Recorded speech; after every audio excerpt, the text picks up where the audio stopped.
নমস্কার, সুজাতা সহজ রান্নাতে আপনাদের সবাইকে স্বাগত। আজকের রেসিপি ধনে গোলমরিচ দিয়ে চিকেন। ধনে গোলমরিচ দিয়ে চিকেন বানানোর জন্য 3টে বড় সাইজের পেঁয়াজ কুচো করে কেটে নেব।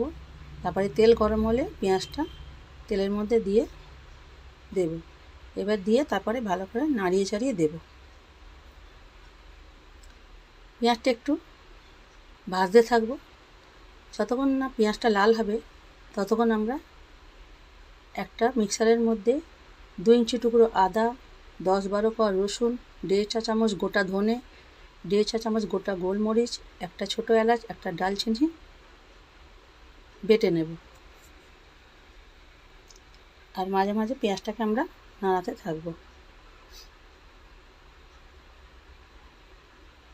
দেখুন মিক্সারের মধ্যে দিয়ে আমরা এটাকে একটা পেস্ট তৈরি করে নিচ্ছি। দেখুন পেঁয়াজটা এবার লাল হয়ে গেছে। এবার আমরা ধুয়ে রাখা মাংসগুলো একে একে পেঁয়াজের মধ্যে দিয়ে দেব।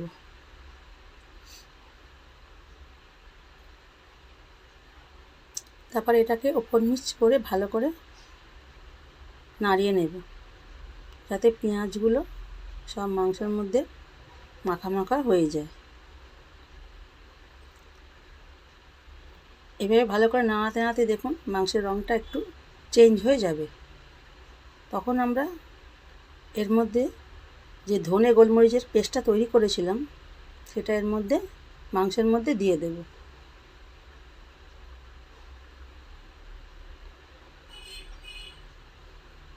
তারপরে এর মধ্যে স্বাদ মতো নুন দিয়ে দেব আর সামান্য একটু চিনি দিয়ে দেব।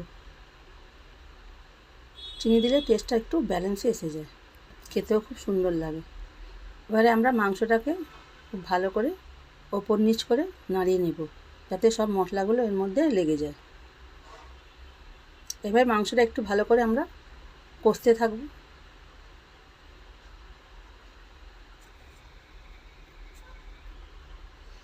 কিছুক্ষণ কষার পর এটাকে আমরা ঢাকা দিয়ে দেব আর গ্যাসটা ধিমে করে দেব। ধিমে আঁচে এটা হতে থাকবে।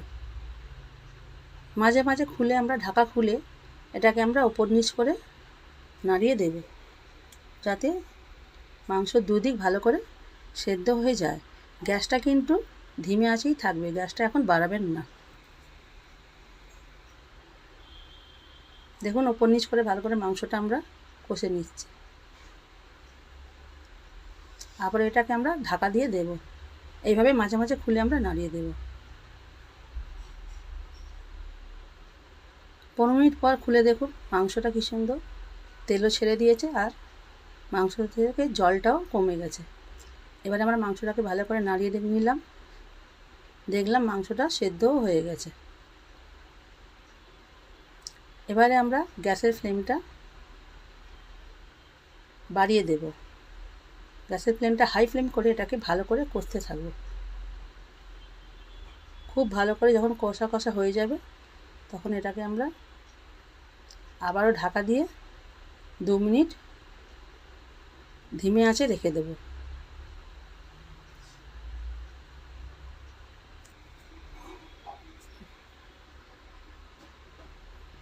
দু মিনিট পর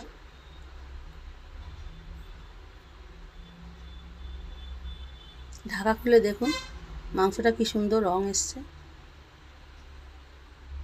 এটাকে আপনি ভালো করে নাড়িয়ে চাড়িয়ে আবারও ঢাকা দিয়ে গ্যাসটা বন্ধ করে রেখে দেবেন। এটাকে আপনি ভাত, পরোটা, রুটি, জিরা রাইস, পিস রাইসের সাথে পরিবেশন করতে পারেন।